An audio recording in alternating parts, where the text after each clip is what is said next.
pag-aaral, Hebrews chapter number 10. And ang ating Sunday School ko ngayong umaga ay dalawang bahagi. So, ipipresent ko po sa inyo ang programa ng ating simbahan at upang hindi mo makita kung ano ang ating po ginagawa. At salamat sa Panginoon. And this is a part of the message, the blessing of having a church. Amen? Kaya yung point ko na isa ay actual footage na ipapakita ko po sa inyo. I-incorporate ko po sa message ang mga activity na natin po sa bahay.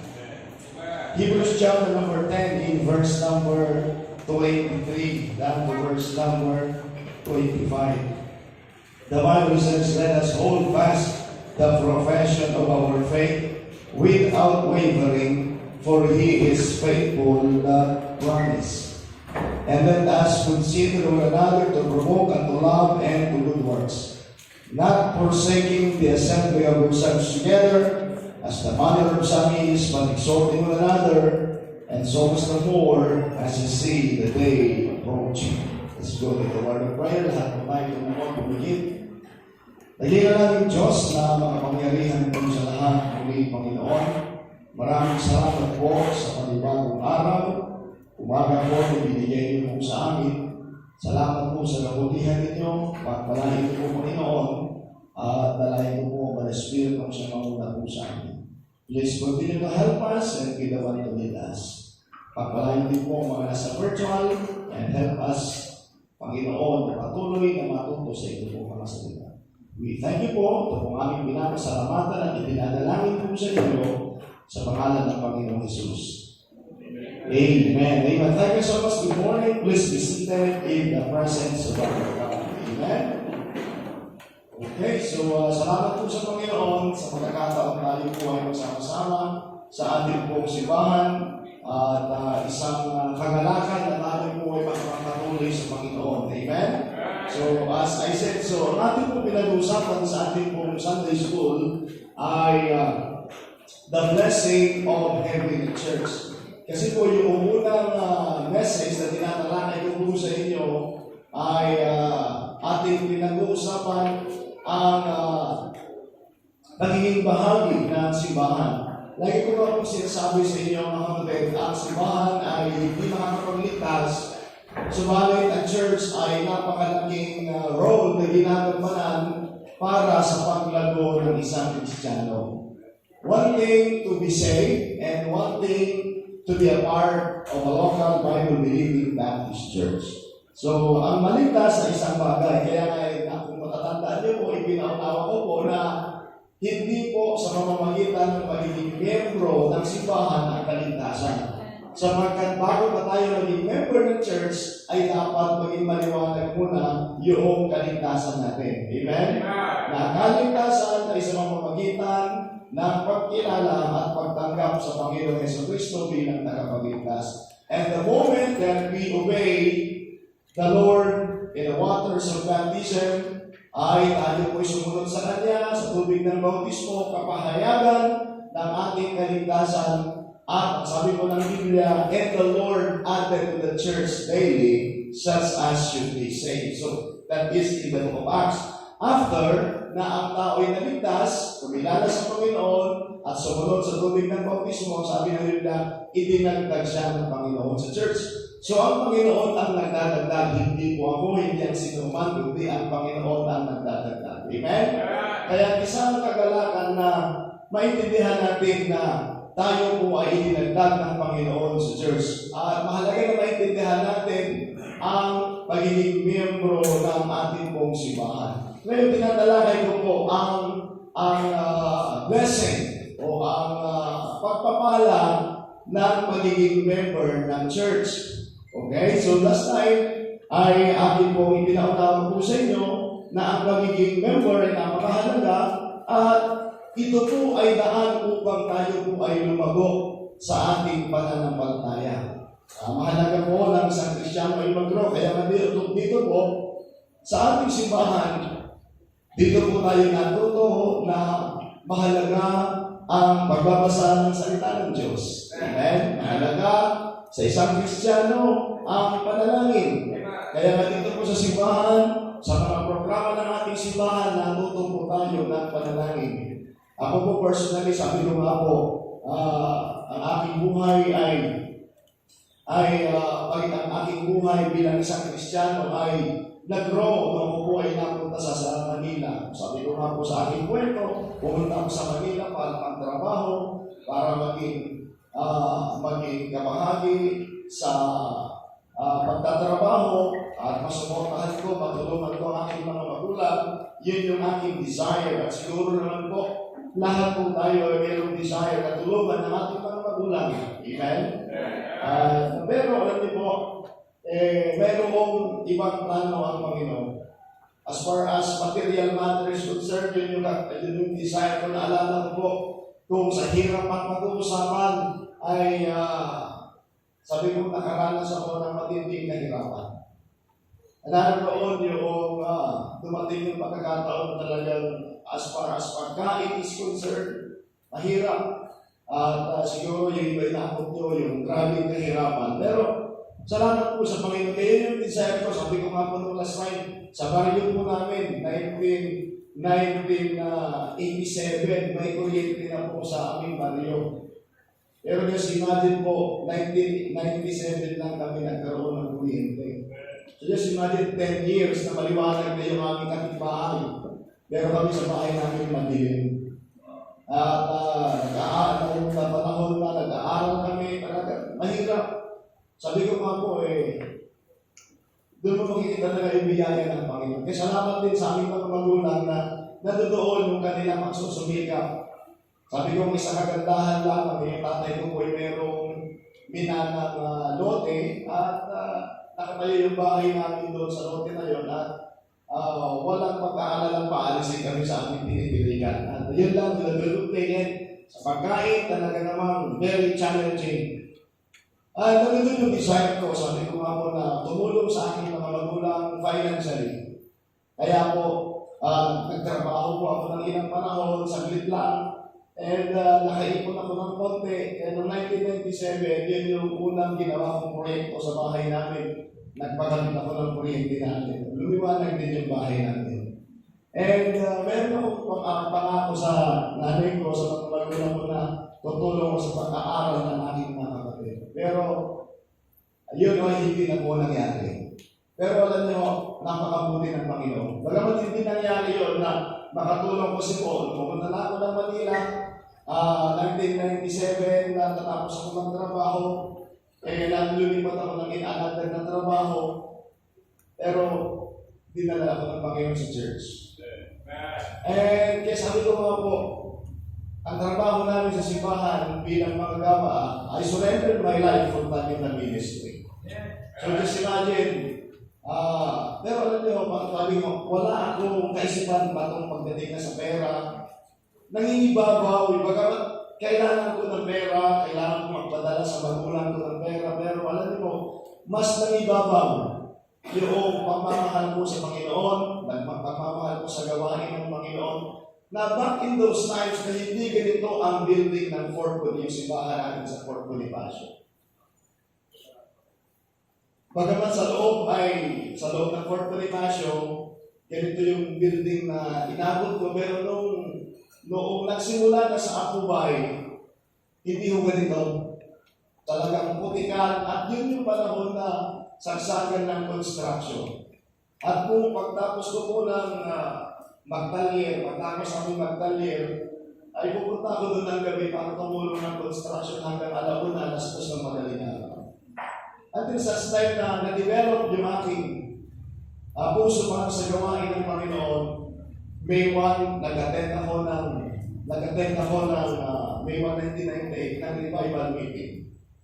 At doon, nagkaroon ako ng desire to surrender my life from the ministry. Nag-stay na ako sa simbahan, construction. Matagal na panahon na wala akong allowance. Hindi yung issue yung pera. Taon siguro wala akong allowance hanggang sa matanda ako. Yung unang allowance ko sa church, 100 po yata. Mga 2,000 na siguro yun. 2000, siguro mga 2,000 na gano'n. 100 pesos. at pagpipilihan ng kung ano sabon. Kagandahan naman ito noong mga 1999, may mga kapatiran na nagbibigay ng sabon sa amin. So hindi issue yung pera. At so wala na akong pwede may batang sa magulang ko, sinulanan naman ni Ilang. Sabi ko sa Panginoon, bahala na po ko sa kanilang pangangailangan.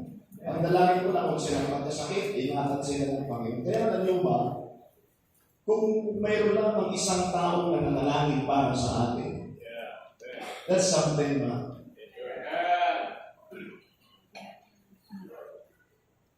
Kaya po, ako'y nanalangin para sa aming pamilya, walang pinansyal na tulong na natatanggap mula sa akin. But in fact, 1997, nandun na ako sa church. Umuwi lang yata, 1997, 1999, 2003, nang sa August, kasi yun ay bago po ako ikasal na. So that's 6 years. Tapos na ako ng Bible school, hindi sila pumunta tayo, hindi sila pumunta, hindi ko sila nakita. 2003, nung mag-aasawa na po ako, umuwi ako, sabi ko, magpapakasal po ako, pumunta po kayo. So, yun lang yung pagpunta nila sa church na pagpapaka-attend ng activity. Meron yata 1999 na invite ko sila doon na attend ng anniversary. And then 2003 ngayon, ikakasal na po ako, pumunta na yung aking mga magulang para sa aking kasal. So, after that, tuloy-tuloy until 2008. And balikan po yung kalagayan ng simbahan ng unang panahon sa Fort Bonifacio. Talaga naman,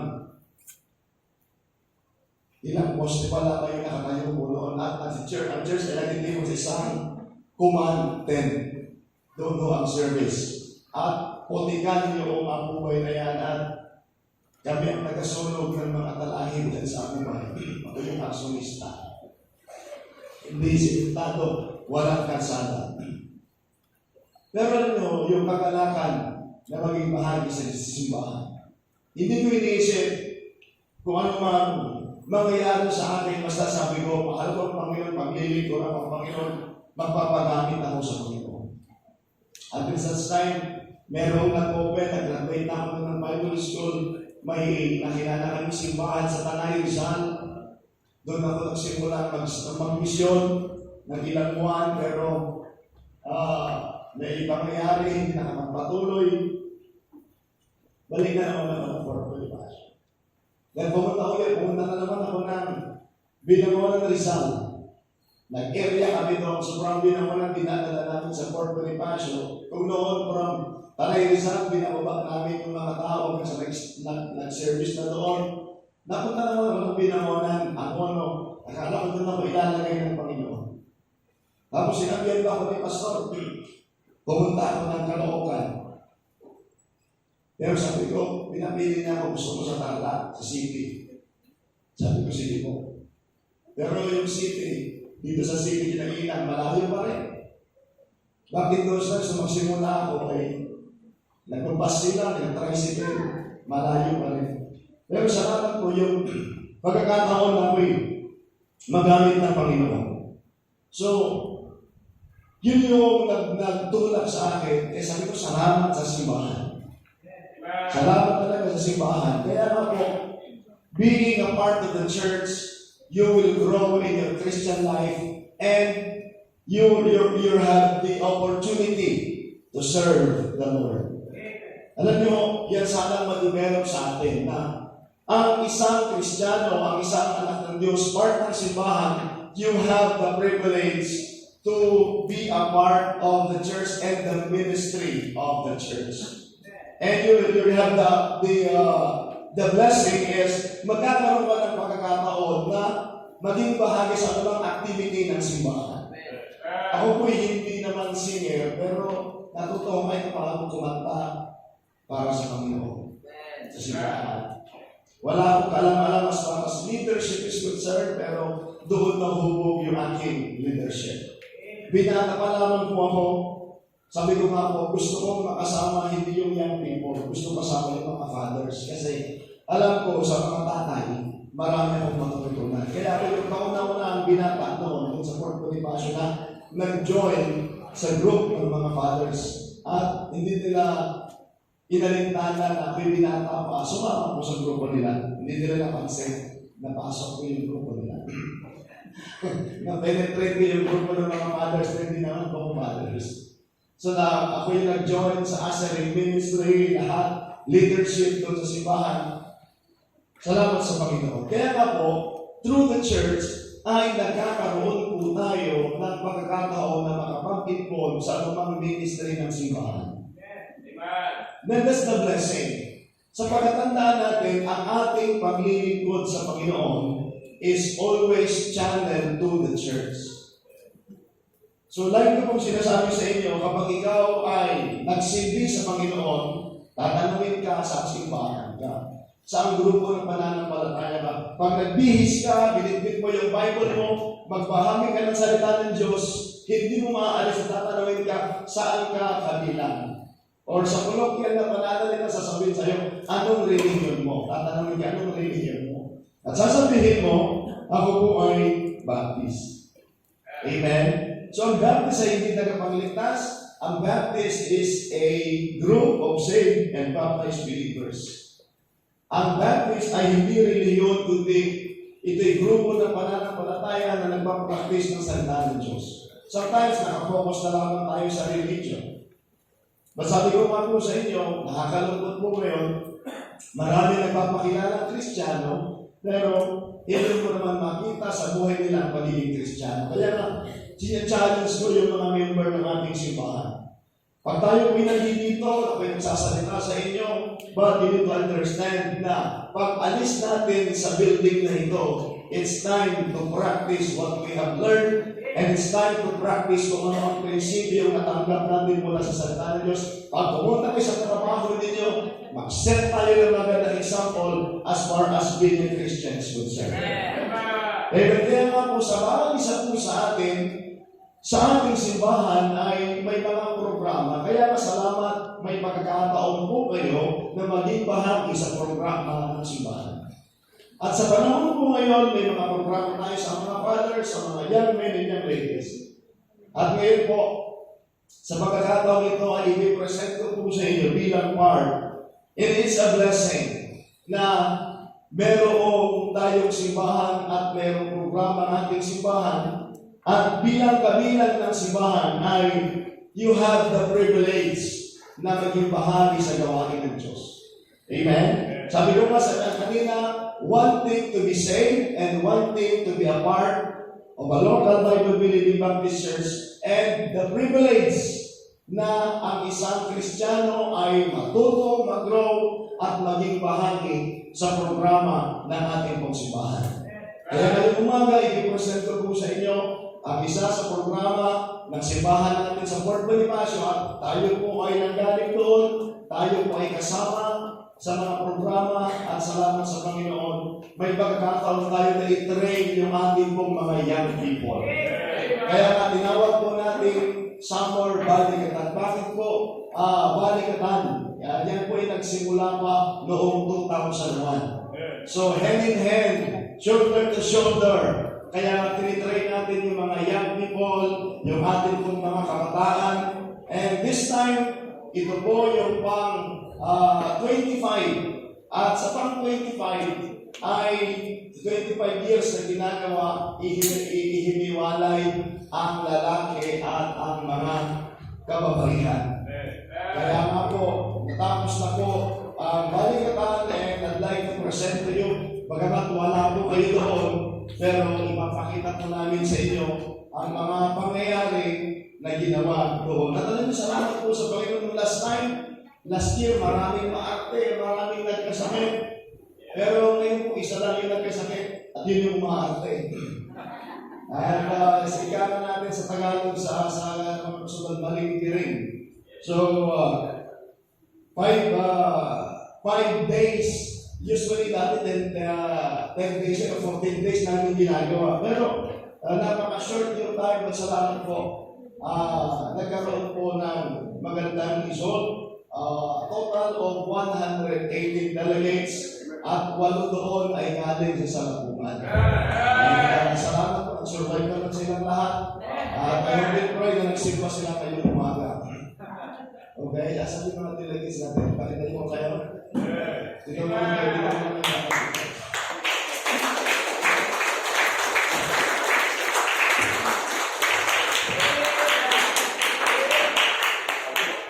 Paano na kakanahin na yung mga kadekling natin?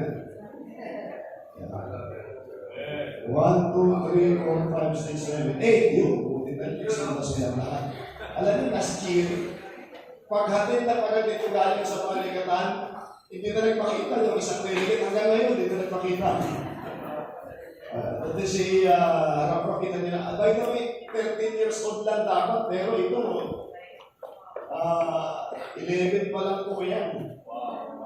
O, mas malaki pa nga siya kay Alfonso eh. So mamaya po hapon, yung picture ko muna, ipapakita ko ang video, ano yung ginawa doon, at mamaya po hapon, ay maririnig po silang mag-testimony at kung ano ang decision nila sa pag-join nila ng balikatan. Amen?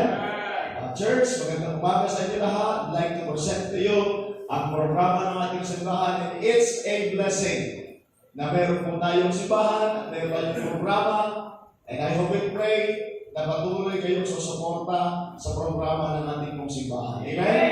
So, bago natin napakinggan yung video, simulan ko pong pasalamatan ang lahat ng mga nag-tweet para dito.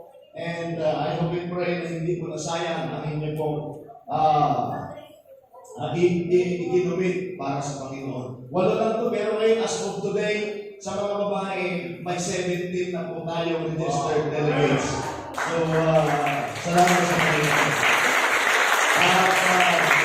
Siguro, dalawa lamang yung mangyayari dito. Pag napanood nila yung video, it's either mag-back out sila o magdagdag yung 17. Tingnan natin.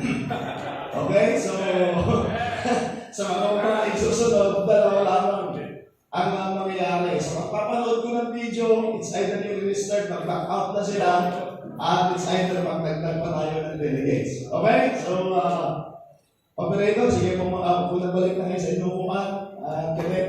Thank you. Panoorin natin. Ang panoorin natin ngayong umaga ay first and second day. Tama ba? Monday and Tuesday po muna sapagkat 5 days po yan at tingnan natin yung kanilang activity. Papatay po natin. Ilaw, sige.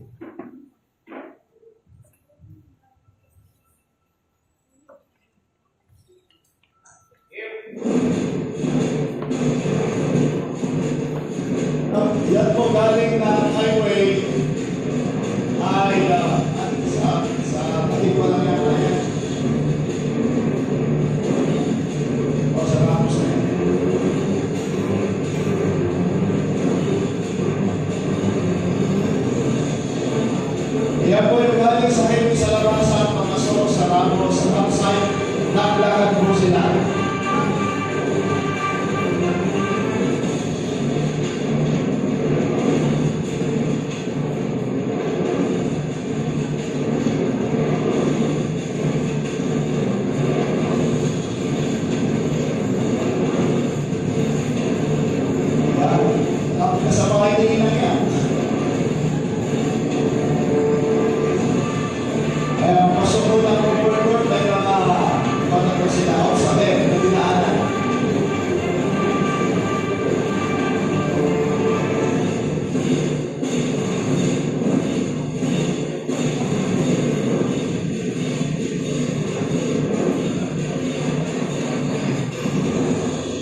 dito sa auditorium ng session.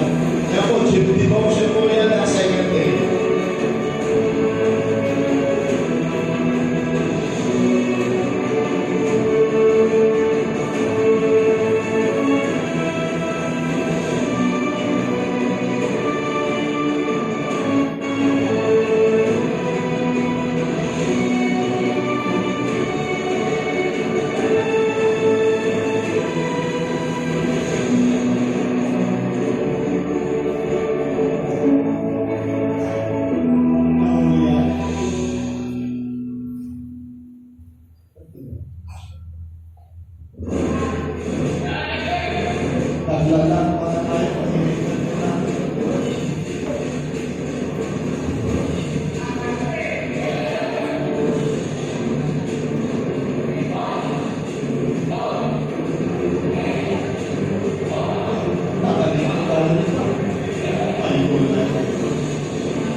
Yun, exercise. Yun.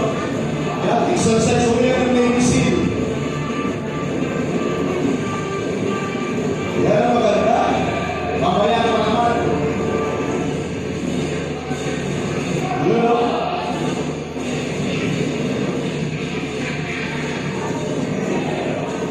Okay, kasi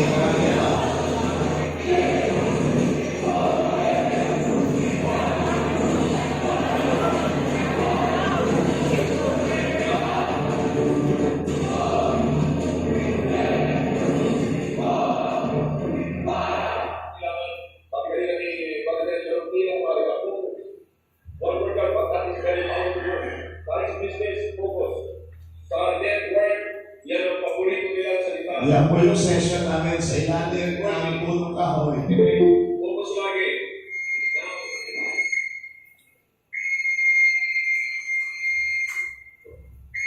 Bakit kami tumigil? Titignan namin kung may nakaakma panganib. Okay?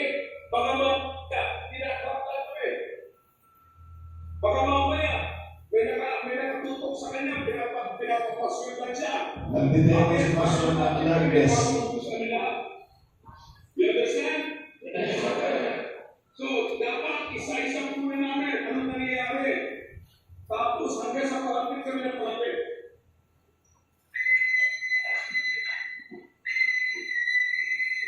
Pag nakita namin ang clear, aksay, saka kami ngayon papasok.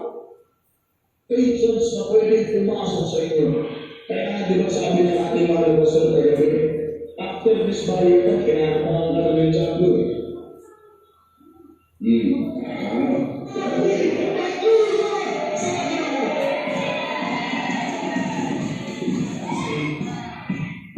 Master Sergeant Namabay. Ayan po yung kidnap namin at hindi sila alerto, nahuli namin sila. Ikukulong namin ngayon sila sa bubo. Pero may electric fan sa bubo, hindi lang sila kasama sa grupo. May parusa po yan. Hostage. Hindi sila alerto. Nahuli kasi nag-take lang, nabili ng merienda.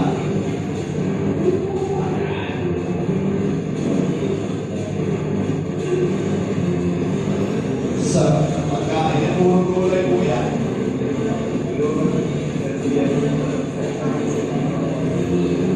Para na masutan na lang sa training. Yung mga taga-salapuman, wala silang plato, kumain sila sa tawag sa akin yan. Hostess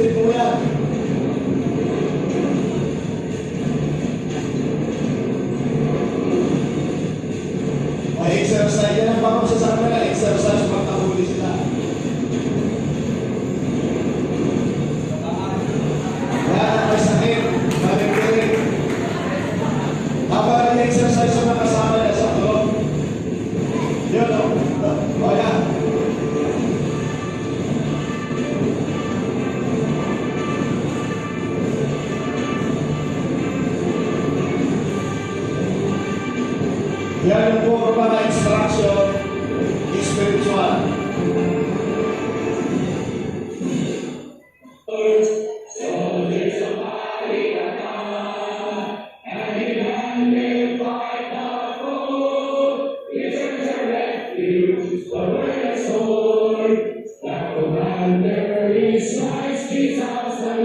There's no reason to retreat, and in His Spirit will defeat. There's a Holy full force, the Spirit of Lord conquerors.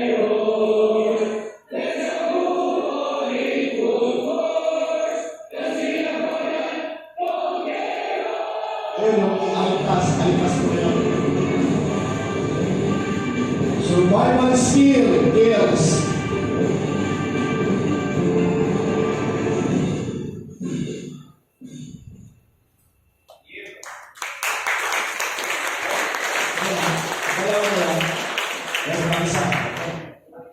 Ito yung mga malamang po yan, physical. Kanina, spiritual yung mga instruction doon, yan, physical.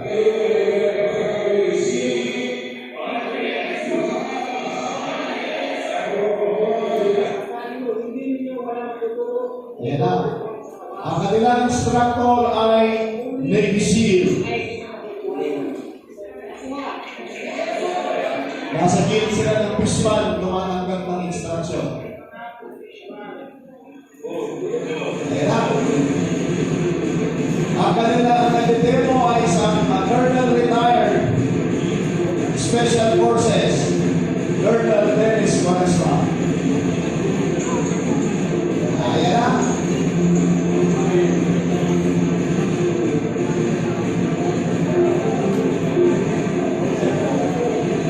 Ayan na.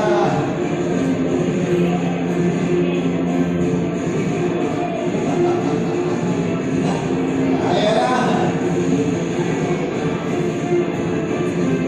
Ayan, tanggal ang kapaklaan nila. May mga malambot dyan, pero tanggal ang kalambutan nila.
Yan naman po nagpupuso sa kanila ay registered nurse yan, si Sir Conrad Domol. Kaya,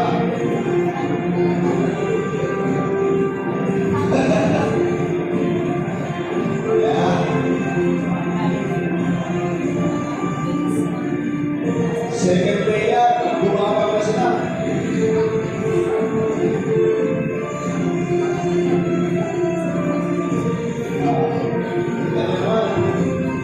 Ayan na, pagkat ng tali.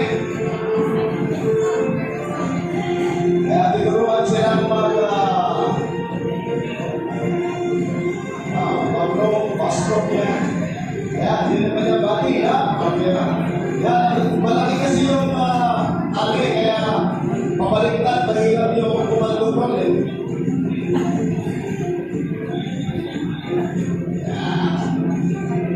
Yan nila malaranasan sa balikatan yan.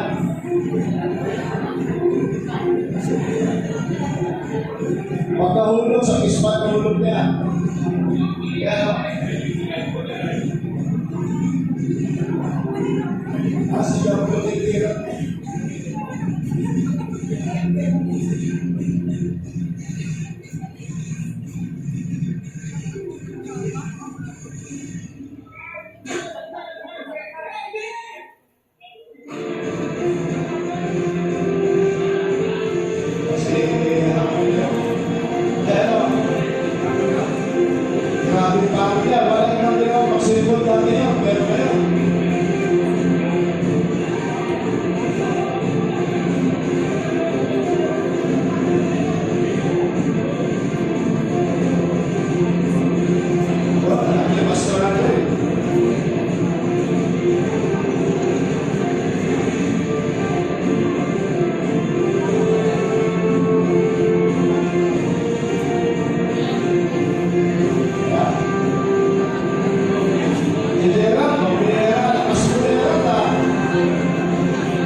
Pero kita nyo, pati si Pastor nag-join. Ayan po. Tinabahan nila yung upan. Kaya po si Pastor Rick, wala ko pa siya dyan. Kaya tinabahan ko. Tinabahan nila yung pinakamabilis.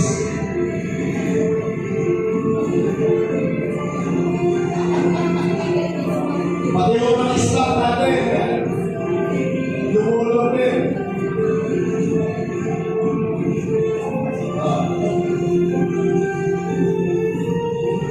Kaya na.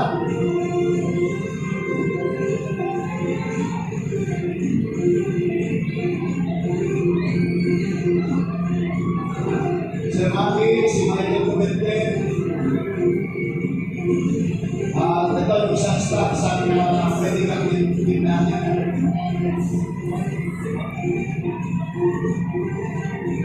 Kasi Dennis Torres mo.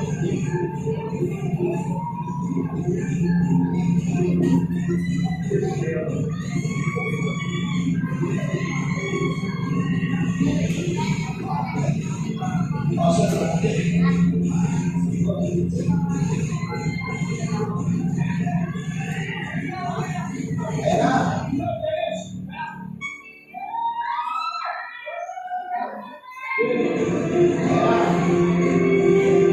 Pati ibang instructor, talagang nag-join.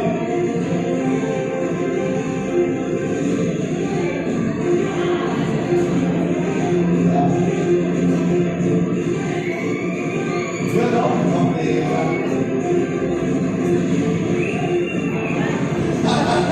Mabigat na rin ito. Tatay na yan eh.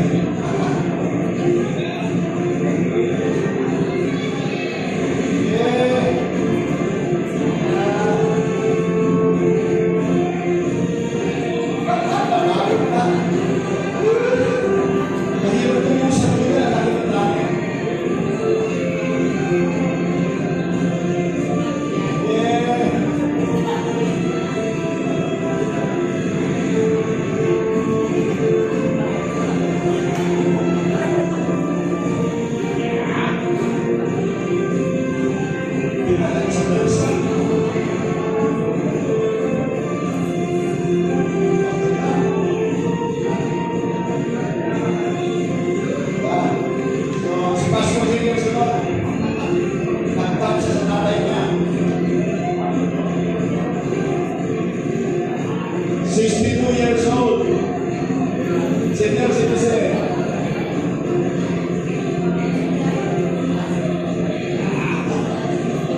Yan,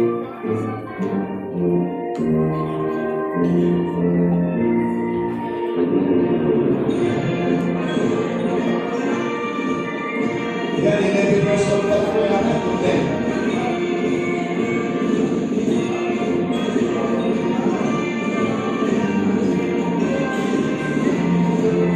Yan, graduation ka na.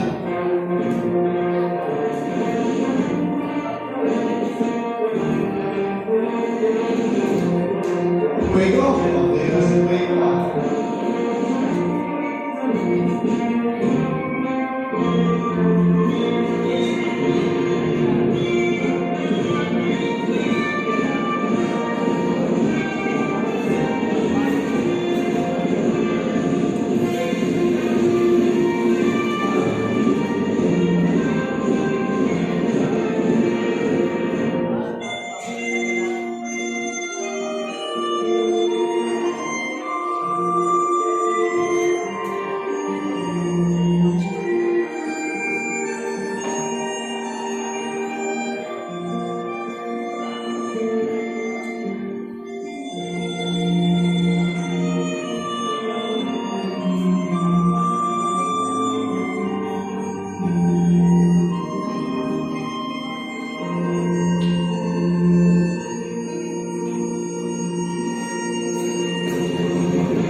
Director 01001. Alright, maraming salamat po.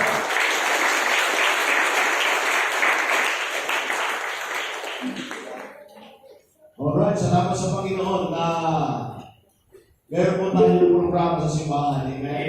At para sa mga members, ay salamat sa Panginoon na meron kayong pagkakataon na maging part sa buhay ng mga young people nito at salamat sa inyo pong pagsuporta sa programa ng aking simbahan. Kaya nga po, alam niyo, sa panahon po ngayon ay, sa panahon po natin ngayon, napakahirap na ngayon na talaga ng very challenging ang i-handle ang mga kabataan. Pero alam niyo po, ang kapatid, ang ating simbahan ay patuloy na nagtatrabaho para maging bahagi sa buhay ng mga kabataan. At isang araw, maaaring wala na po tayo, pero salamat at nisumay na retain sa kabataan na nakita naman ng pastor natin sa kanyang edad na 62 years old, pa 63 ngayong November, ay hands-on siya na i-train ng mga young men and young ladies. So, ganun yung puso niya. At alam nyo, mga kabataan natin ngayon, nakatulong na lang ngayon sila sa mga bahay nila at walang ibang ginawa kundi mag-cellphone. But you know, mga kapatid, salamat sa Panginoon na ang ating simbahan sa kanyang summer time natin ay meron silang activities. Kaya nga, salamat na meron po tayong simbahan. And as a part of the church, you're able na makapag-join sa mga programa ng simbahan at makapagsuporta sa programa ng ating pong simbahan. Kaya nga, hinihingi ko ang suporta ng mga members natin na pagtulong-tulungan po natin na ibigay ang tulong para sa mga kabataan natin sa mga programa ng simbahan po natin. Amen? So, yan ang blessing na meron po tayo ng church. That's the blessing of having a church. You will be able na makapag-support at makapag-join sa mga kabataan at magkaroon ng activity para sa atin pong magprograma. Kaya sana mga kapatid, patuloy natin suportahan ang ating simbahan sa espesyal na pamamaraan ng Diyos tayo pinagiging kabahagi. That's a great blessing na tayo po ay meron pong simbahan. Kaya sabi ko sa inyo, huwag niyo pong liliitin ang pagiging bahagi ninyo sa simbahan. At alam niyo po, sabi ko sa inyo kanina, very challenging ang magpalaki ng mga young people po ngayon. Pero ang ating simbahan ay hindi po tumitigil. Nag-iisip tayo ng mga programs upang patuloy silang mag-improve sa kanilang buhay bilang isang kabataan and possible bilang isang Kristiyano.